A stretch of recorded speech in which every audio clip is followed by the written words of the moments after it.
तो आज हम बात करेंगे नॉस्टैल्जिया के बारे में कि पुराने दिन, वो पुरानी बातें, वो गांव की यादें बड़ा ग्लोरीफाई किया जाता है।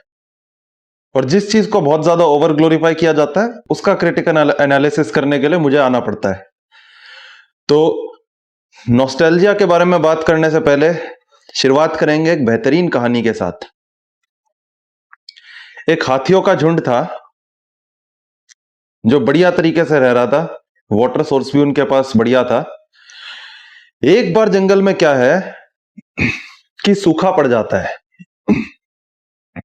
तो हाथियों का जो वो सोर्स था पानी का, वो सूख गया, खत्म हो गया।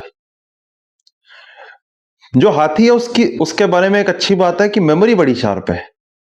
वो कई कई साल तक याद रख सकता है कि पुराने वाटर सोर्सेस कहां थे जहां से वो कभी गुजरा होगा।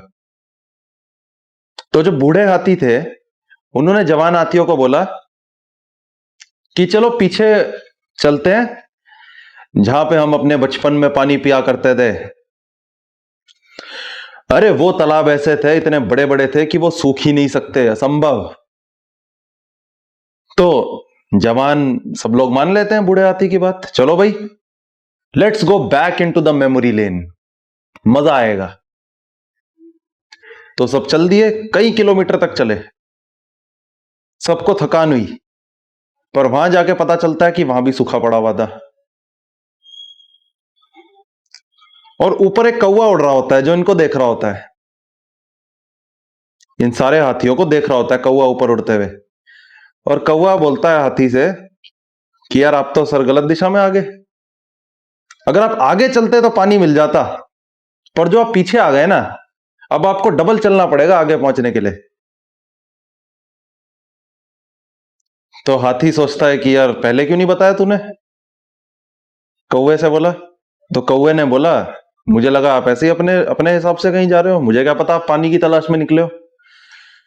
तो लॉजिकल बात है कौवे की, कौवा थोड़ी हाथी को इंटरप्ट करने आएगा। तो कहानी से हमें क्या सीखने को मिला कि पास्ट को रिविजिट करना जरूरी नहीं है बहुत अच्छा हो। ये एक समझने वाला पॉइंट है, क्योंकि जो नॉस्टैल्जिया है वो आपकी सेलेक्टिव मेमोरी है, आपकी रियल मेमोरी नहीं है। हम बोलते हैं बचपन में क्रिकेट खेलना बड़ा मजा आता था, क्या दिन थे वो भी। तो आपको बढ़िया समय याद आ रहा है, एक हाईलाइट रील जो होती है ना वो आपको दिखा रहा है, पर आपको पूरी 3 घंटे की पिक्चर नहीं दिखा रहा। वो जहां दोस्तों से लड़ाई हो जाती थी आउट होने की वजह से, जहां पे चोटें लगती थी क्रिकेट खेलते हुए, जहां पे गर्मी में जो हालत खराब होती थी, ये सारी बातें आपका दिमाग आपसे छुपा लेता है क्योंकि वो उसकी आदत है, उसका पार्ट है।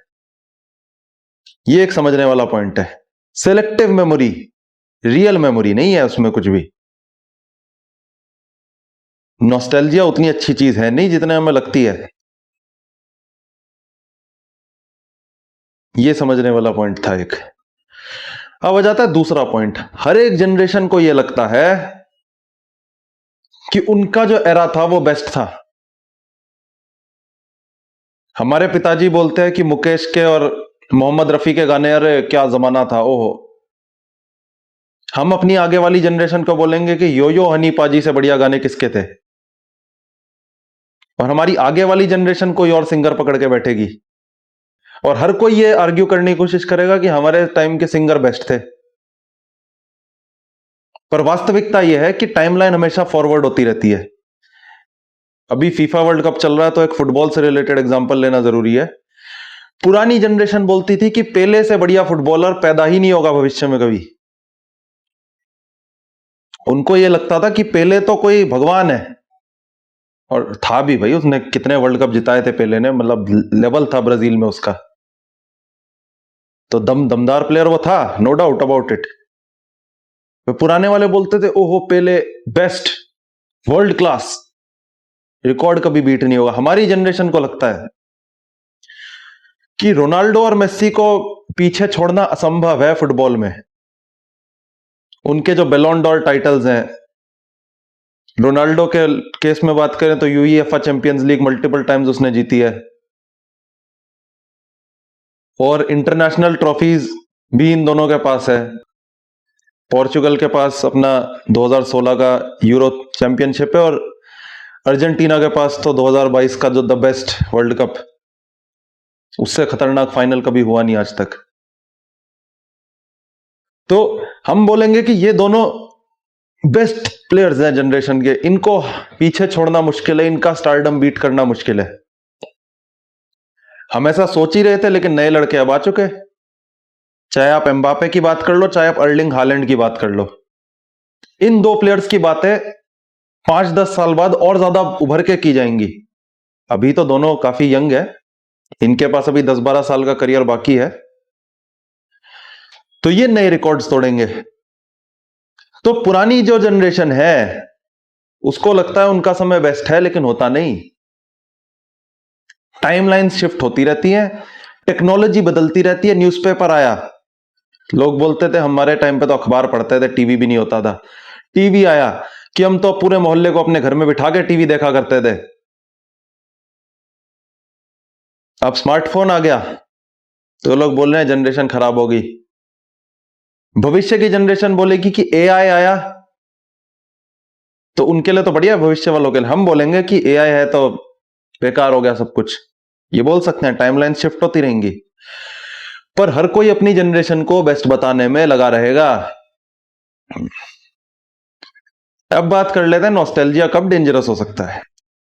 नॉस्टैल्जिया डेंजरस तब हो सकता है जब आपके प्रोग्रेस के रास्ते में आए। रियल वर्ल्ड में होना क्या चाहिए आइडियली, कि मैं आज जहां पे हूं उससे बेहतर हूं कल को, कि मुझे अपना पास्ट देख के लगे कि वो खराब था, आज बढ़िया हूं। आइडियल जिंदगी में ये होना चाहिए। अगर आप अपने जीवन में सोच रहे हो कि पास्ट बेहतर था, आज मेरी जिंदगी खराब है, तो आपको सीरियस ऑडिट करने की जरूरत है अपने जीवन के बारे में, कि क्या मिस कर रहे हो आप। क्या चीज आपके जीवन में इतनी मिसिंग है कि आपको पास्ट का सहारा लेना पड़ रहा है अच्छा महसूस करने के लिए। अगर आज के टाइम पे अच्छा महसूस करने में कुछ नहीं है तो बड़ी दिक्कत है। और पास्ट में बहुत ज्यादा रहकर आज की प्रोग्रेस डिले हो सकती है। ये एक सोचने वाला पॉइंट है। आज हमारे हाथ में क्या है कि आज जो है उससे बेहतर कल हो, पर अगर हम उस कल पे बैठे हैं और फिर आज को याद कर रहे हैं, यानी कि हमारी प्रोग्रेस उतनी बढ़िया लेवल पे हुई नहीं है, या फिर हम जीवन में उस लेवल पे पहुंचे नहीं है जहां पहुंचना चाहते हैं। और यहां मैं सिर्फ पैसे की बात नहीं कर रहा, इवन दो पैसा सबसे इंपॉर्टेंट है, पर बाकी चीजों की भी। इमोशनली आप कितना ग्रो करें, आपकी बात करने की कला में कितनी क्षमता बढ़ी आपकी, ये सारे फैक्टर्स बेहद इंपॉर्टेंट हैं। तो जाते जाते मैं यही कहूंगा कि समझदार बने, नॉस्टैल्जिया को, पास्ट को पकड़ के ना बैठे। हमेशा या तो प्रेजेंट में सोचो या फ्यूचर में सोचो, पास्ट को जितना छोड़ सको छोड़ दो। तो वीडियो अच्छी लगे तो वीडियो को करें लाइक, चैनल को करें सब्सक्राइब, और अपने विचारों को कमेंट में जरूर डालें। धन्यवाद।